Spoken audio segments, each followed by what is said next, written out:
How well do you manage yourself and your organisation through periods of intense stress and pressure? Now, I've talked about this topic before, but it's a recurring theme in business.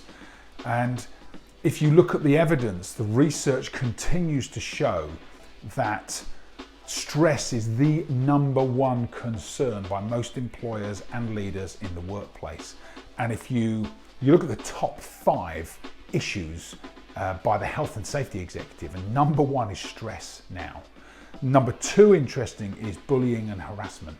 If you look at the top 2 things that are on the agendas of most businesses, number 1 is stress, number 2 is bullying and harassment. And it's interesting because I think there is a common link there between stress and the stress the leader is under, and then that stress that they apply to their people, and how that is either interpreted by the people who are already under pressure and then see an overbearing manager trying to drive improved results, and that coming across as being bullying and harassment. And there are numerous ways that we can address stress in the workplace, but the number 1 way to address it is manage ourselves through stress. And if you think about it, there are 4 key things that tend to cause stress. The first is worrying about what other people think of either our performance or us as a person, worrying about what other people think. The second is thinking that we aren't good enough at what we do, and that we're either going to get found out or that we're not able to perform in our role. And a lot of this is psychological, so it's not real. It's just the thoughts and the emotions that we process as we go through our daily lives and our work. The third is then overwork. I've got too much to do and it causes me to feel overwhelmed, and I feel as if I just don't have enough time to manage my commitments. And then the fourth is around worrying about the future. I catastrophize about what's going to happen. Am I going to be able to complete this work? Am I going to be able to get recognition from my boss? Am I going to have a role in the future? Do I fit in the organization? And those 4 key areas really are the undermining part of what causes stress for people in the workplace. And there are 4 simple kind of antidotes and cures to each of those 4 key principles or issues that people face. And the first, when you think about what others think of me, actually starting to become more interested in other people, listening, understanding, getting to know your colleagues, starting to think about other people's perspective stops you from being in your own mind and worrying about yourself all the time, putting other people first, listening to understand other people. And it's one of the 7 habits of highly effective people, about meeting people where they are, that first principle. And it's what highly effective people and people with a growth mindset do. Think about other people first. The second around not feeling good enough. There are a number of ways that you can address not feeling good enough, but one of the ways in which you can do this is just start to make an inventory of all the skills and experience that you have, and start to reflect on that on a regular basis.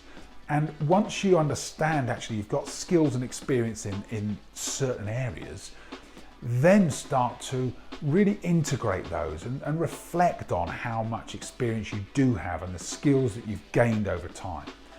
And that continual focus on developing your skills, reflecting on your skills and experience, actually over time can start to make you feel much better about how you feel about your capability and your contribution in the workplace.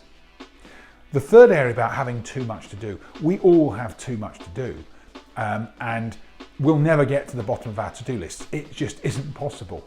So prioritizing your workload, starting to look at tools that help you to categorize your activities, look at what's important versus what's urgent, and start to take small chunks out of the key big tasks that you have to complete within your work.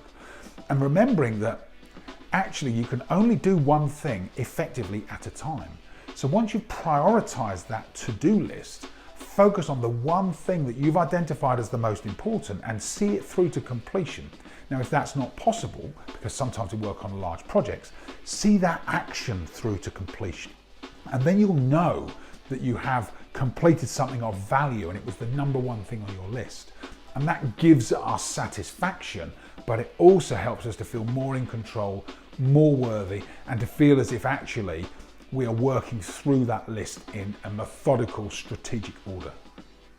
And then the fourth thing around catastrophizing. Catastrophizing is all about looking at the future. And if you think about it, there's a great quote on this slide. Worrying doesn't take away tomorrow's troubles, it just takes away today's peace. And one of the simplest things you can do is just bring yourself back into the present moment. And if you don't practice on a regular basis, just regrouping, bringing yourself to the present moment and thinking, actually, let me just breathe. Let me focus on what I was doing. Let me focus on the one thing, and that one thing, and doing it as well as you can, stops you and prevents that catastrophizing about the future. So bringing yourself back into the present moment, focusing on the task at hand, reconnecting with your skills and experience, remembering that actually I'm always going to think about other people first and just be interested and curious about them. That is what helps you to manage yourself through stressful periods.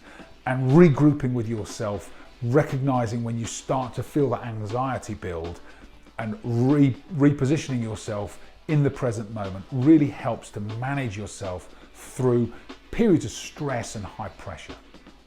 Now, I hope this helps, because it certainly helps me. These are the things that I do on a regular basis to manage myself through either stressful situations or at times when I have high pressure or I feel anxiety building around either the business or my life, and just taking that time to reconnect with simple strategies that help can really get you back into the right frame of mind, a growth mindset, and you manage yourself much more effectively through those difficult periods. I hope that's useful, and if you'd like to talk to me or any member of the team about how we can help you, perhaps personally or your organization, we love to do work on managing high performance and helping you to get through difficult periods and return to growth, both the growth of your mindset and your people and the growth of the business.